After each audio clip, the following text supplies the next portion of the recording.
Hello guys, welcome to my channel গরম মশলা with MG. দুটো ভীষণ টেস্টি ঝিঙের রেসিপি নিয়ে চলে এসেছি, আর দুটো রেসিপি খুব কম সময়ে তৈরি করে নেওয়া যায়। তাহলে চলুন চলে যাই রেসিপিতে। কড়াইতে 2 থেকে 3 চামচ সর্ষের তেল দিয়ে তেলটাকে খুব ভালো মতো গরম করে নিচ্ছি।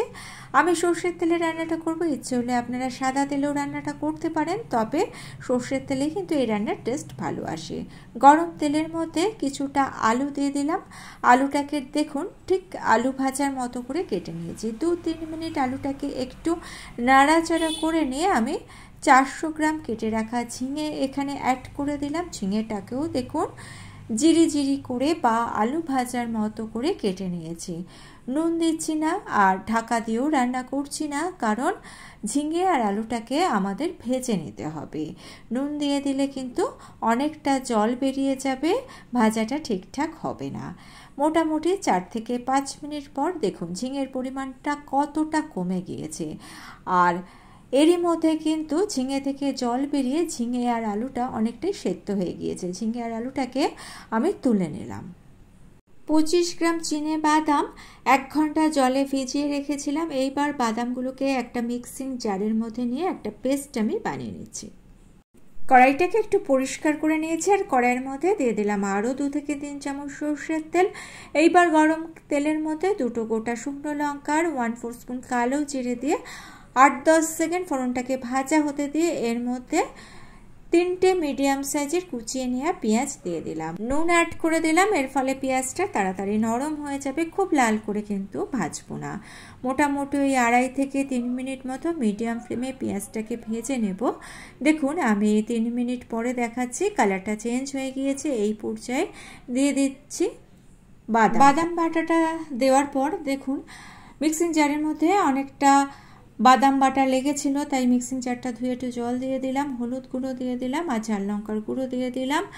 ঝাল লঙ্কার গুঁড়োটা আপনারা নিজেদের পছন্দ অনুযায়ী দেবেন। এইবার মিশ্রণটাকে আমি একটু কষে নেব, তবে কন্টিনিউয়াস নাড়াচাড়া করবেন, তা নাহলে কিন্তু তলা থেকে লেগে আসতে পারে। 2-3 মিনিট নাড়াচাড়া করে এর মধ্যে লঙ্কা দিয়ে দিলাম, ঝালের পরিমাণটা নিজেদের পছন্দ অনুযায়ী দেবেন। দিয়ে দিলাম তুলে রাখা ঝিঙে আর আলুটাকে সমস্ত কিছুর সঙ্গে খুব ভালো করে মিশিয়ে নিচ্ছি। স্বাদ অনুযায়ী লবণ দিয়ে দিয়েছি, লবণটা বুঝে দেবেন, কারণ এই রান্নায় জল পড়বে না।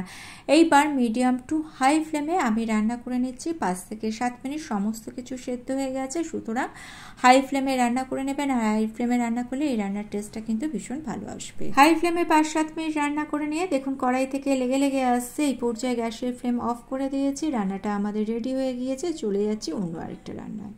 কড়াইতে 2-3 চামচ সর্ষের তেল দিয়ে সামান্য একটু কালো জিরে ফোড়ন দিয়েছি, আর 400 গ্রাম ঝিঙে আমি দেখুন কিউব করে কেটে নিয়েছি, সেটা দিয়ে দিলাম। এইবার কিন্তু ঝিঙের মধ্যে লবণ দিয়ে দিয়েছি। ভালো করে নাড়াচাড়া করে নিয়ে কড়াইটাকে আমি ঢেকে দেব। মোটামুটি 5 থেকে 7 মিনিটের জন্য ঢেকে দিচ্ছি। 7 মিনিট পর কড়াইয়ের ঢাকনা খুলে দিলাম। দেখুন ঝিঙে থেকে বেশ সুন্দর জল বেরিয়ে গিয়েছে। এই রান্নাটায় কিন্তু ঝিঙে থেকে যে জলটা বেরোবে সেটাই আমাদের প্রয়োজন। ঝিঙেটা নরমও হয়ে গিয়েছে। ঝিঙেটাকে আমি একটা প্লেটে তুলে নিয়ে ঝিঙেটাকে পুরোপুরি ঠান্ডা করে নিচ্ছি।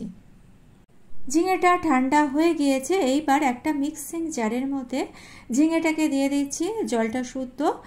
এইবার ঝিঙের একটা পেস্ট বানিয়ে নেব, কিন্তু তার আগে দিয়ে দিচ্ছি কিছুটা রসুনের পরিমাণটা আপনারা নিজেদের পছন্দ অনুযায়ী দেবেন, অপছন্দ হলে দেবেন না। দেখুন পেস্টটা রেডি হয়ে গিয়েছে। কড়াইটাকে পরিষ্কার করে নিয়ে 2 থেকে 3 চামচ সর্ষের তেল দিয়ে 2টো গোটা শুকনো লঙ্কা ফোড়ন দিয়ে দিলাম, আর দিয়ে দিচ্ছি 2টো মিডিয়াম সাইজের কুচিয়ে নেওয়া পেঁয়াজটাকে একটু ভেজে নিচ্ছি। ওই 2-2.5 মিনিট মতো মিডিয়াম ফ্লেমে ভেজে নিয়ে এইবার ঝিঙের যে পেস্টটা আমি তৈরি করে রেখেছিলাম সেটা দিয়ে দিলাম, হলুদ দিয়ে দিলাম, আর স্বাদ অনুযায়ী লঙ্কা দিয়ে দিয়েছি। এইবার ভালো করে ড্রাই করে নিতে হবে।